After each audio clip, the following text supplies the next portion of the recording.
ایک واقعہ لکھا ہے، مدینہ منورہ میں ایک عورت تھی، وہ فوت ہونے والی عورتوں کو غسل دیا کرتی تھی۔ ہر ایک میت کو غسل دینے کا طریقہ نہیں جانتا کہ شریعت کے مطابق غسل کیسے دینا ہے۔ عورتوں کو عورتیں غسل دیں گی، مردوں کو مرد غسل دیں گے۔ عورت کو مرد غسل نہیں دے سکتا، مرد کو عورت غسل نہیں دے سکتی۔ غسل کیسے دینا ہے؟ شریعت اور سنت کے مطابق اس کا طریقہ ہے، اس کے احکام ہیں۔ تو مدینہ منورہ میں ایک عورت تھی جو فوت ہونے والی عورتوں کو غسل دیا کرتی تھی۔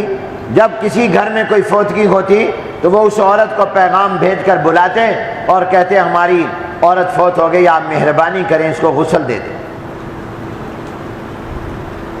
ایک مرتبہ وہ ایک عورت کو غسل دے رہی تھی، غسل دیتے ہوئے اس فوت ہونے والی عورت کی ٹانگ پر ہاتھ پھیرتے ہوئے غسل دینے والی کی زبان سے نکلا کہ اس عورت کے فلاں مرد سے ناجائز تعلقات تھے۔ یہ غسل دینے والی عورت کی زبان سے نکلا۔ کبھی کبھی اللہ فوراً اپنی پکڑ دنیا میں دکھا دیتے ہیں، ڈھیل دیتے رہتے ہیں اللہ تعالیٰ، لیکن کبھی اللہ تعالیٰ پھر دنیا میں پکڑ بھی لیتے ہیں۔ جب اس عورت کی زبان سے یہ نکلا، اس کا ہاتھ فوت ہونے والی عورت کے ٹانگ اور ران کے ساتھ چپک گیا۔ یہ ہٹاتی ہے، جدا کرنا چاہتی ہے، وہ جدا نہیں ہوتا، اس کی ٹانگ کے ساتھ چپٹ گیا۔ اب کتنی بڑی پریشانی ہے کہ ہاتھ فوت ہونے والی عورت کی جسم کے ساتھ چپک گیا ہے، وہ تو جائے گی اب فوت ہو کر قبر میں، اگر یہ نہ چپکا تو مجھے زندہ قبر میں جانا پڑے گا۔ ذرا تصورات میں سوچیں کتنی بڑی پریشانی۔ ہٹاتی ہے، ہاتھ ہٹتا ہی نہیں۔ اس میت کے ورثاء انتظار کر رہے ہیں، ان کو نہیں پتا کیا قصہ ہوا ہے، یہ تو پردے میں کر رہی ہے۔ انہوں نے باہر سے آواز دی بھی جلدی کرو، ہم نے جنازہ پڑھنا ہے اور ہم نے دفن کرنا ہے، تمہیں 2 گھنٹے ہو گئے ہیں ابھی تک تم نے غسل نہیں دیا۔ پہلے تو یہ خاموش رہی، جب انہوں نے زیادہ ہی زور سے دروازہ کھٹکھٹایا اور بار بار تقاضا کیا تو اس عورت نے کہا میں عجیب پریشانی میں ہوں، میرا ہاتھ تمہاری اس میت عورت کے جسم کے ساتھ چپک گیا ہے، میں کھینچتی ہوں وہ الگ ہی نہیں ہوتا، جدا ہی نہیں ہوتا۔ اب وہ لوگ بھی پریشان ہو گئے، پورا خاندان، گھر والے، رشتہ دار پریشان، کیا بنے گا؟ خبر پھیل گئی، امام مالک رحمۃ اللہ علیہ تک پہنچ گئی۔ امام مالک رحمۃ اللہ علیہ مدینہ منورہ میں رہتے تھے۔ امام مالک رحمۃ اللہ علیہ اپنا وطن اور اپنا دیش اور ملک چھوڑ کر اس نیت اور ارادے سے مدینہ منورہ میں آئے ہوئے تھے کہ میری موت مدینہ پاک میں آئے، مجھے جنت البقیع کی مٹی نصیب ہو جائے۔ صاحب ہجرت ہے، حضور اکرم صلی اللہ علیہ وسلم کے روضہ مبارک کے پاس بیٹھ کر حضور علیہ السلام کی احادیث پڑھایا کرتے تھے۔ صاحب فقہ ہیں۔ امام مالک رحمۃ اللہ علیہ کو پتہ چلا کہ ایسا واقعہ ہوا کہ ایک عورت غسل عورت کو دے رہی تھی، فوت ہونے والی عورت کو، اور اس کا ہاتھ چپک گیا، جدا نہیں ہوتا۔ امام مالک رحمۃ اللہ علیہ نے فرمایا مجھے لے چلو، میں وہاں جا کر اس کا نسخہ اور اس کا علاج بتاتا ہوں اور کوشش کرتا ہوں کہ کوئی ایسا علاج تجویز کروں جس سے اس عورت کا، غسل دینے والی کا ہاتھ میت عورت کے جسم سے الگ ہو جائے۔ امام مالک رحمۃ اللہ علیہ تشریف لائے، ان کو لایا گیا وہاں۔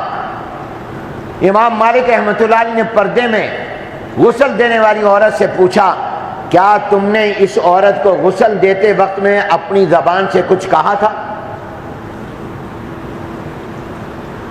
تو اس عورت نے کہا ہاں، میں جب ان کے جسم پر ہاتھ پھیر رہی تھی، پانی کو مل رہی تھی، تو میں ان کی ٹانگ پر جب ہاتھ اس میت کے پھیر رہی تھی تو میری زبان سے یہ نکلا کہ اس عورت کے فلاں مرد سے ناجائز تعلقات تھے۔ یہ میری زبان سے جملہ نکلا تھا۔ امام مالک رحمۃ اللہ علیہ نے فرمایا تمہارے پاس اس کا کوئی ثبوت اور گواہی ہے جو تم نے اس میت عورت پر الزام لگایا، جو تم نے اس پر تہمت لگائی کہ اس کے فلاں سے ناجائز تعلقات ہیں، اس کا کوئی ثبوت، کوئی شہادت، کوئی گواہی؟ اس نے کہا کہ حضرت میرے پاس گواہی اور ثبوت تو کوئی نہیں، بس ایک مرتبہ میں نے اتنا دیکھا تھا کہ یہ عورت جا رہی تھی اپنی زندگی میں تو ایک مرد اس عورت کو دیکھ کر مسکرایا تھا، ہنسا تھا، تو اس سے میں نے یہ اندازہ لگایا کہ اس مرد کے اس عورت سے ناجائز تعلقات ہوں گے، تبھی تو اس کو دیکھ کر وہ مسکرایا ہے۔ امام مالک رحمۃ اللہ علیہ نے فرمایا یہ تو کوئی ثبوت اور وجہ نہیں ہے، ہو سکتا ہے اس کے مسکرانے کی وجہ کوئی اور ہو، وہ کسی سے باتیں کر رہا ہو، اس کی بات پر مسکرایا ہو اور سامنے نظر پڑی ہو عورت جا رہی ہو، تم نے یہ کیسے سمجھ لیا کہ عورت کے ساتھ اس کے تعلقات؟ اتنا بڑا الزام لگا دیے تم نے اپنی زبان سے یہ جملہ نکالا، تہمت لگائی بغیر سوچے، تو اب کیا ہوا؟ کہا میرا ہاتھ اس کے جسم سے چپک گیا، جدا نہیں ہوتا۔ تو امام مالک رحمۃ اللہ علیہ نے فرمایا تو نے اس عورت پر ناجائز تہمت لگائی ہے، اب شریعت کا حکم ہے تجھے 80 کوڑے لگائے جائیں، تجھے 80 کوڑے لگائے جائیں گے، پھر تیرا ہاتھ اس سے جدا ہوگا، ورنہ نہیں ہو سکتا۔ فرمایا اس کو کوڑے لگاؤ، یہ حد قذف اس کو لگاؤ۔ چنانچہ اس عورت کو کوڑے لگائے گئے، 1 2 3 4 5 70 71 72 75 76 77 78 79 تک اس عورت کا ہاتھ جدا نہیں ہوا۔ جب 80واں کوڑا لگا اس نے اپنا ہاتھ پیچھے کیا تو اس کا ہاتھ الگ ہو گیا۔ پورے 80 کوڑے لگے تو اس کا ہاتھ جدا ہوا، کیوں؟ اس لیے کہ اس کے جرم کی سزا اس کو مل گئی۔ آپ نے دیکھا کہ کسی پر الزام لگانا، کسی پر تہمت لگانا کتنا بڑا جرم ہے، جو آج ہماری نظر میں کوئی گناہ ہی نہیں ہے۔ ہم میں سے ہر ایک اپنا جائزہ لے کہ ہم روزانہ دوسروں پر کتنے الزام لگاتے ہیں، کتنی تہمتیں لگاتے ہیں۔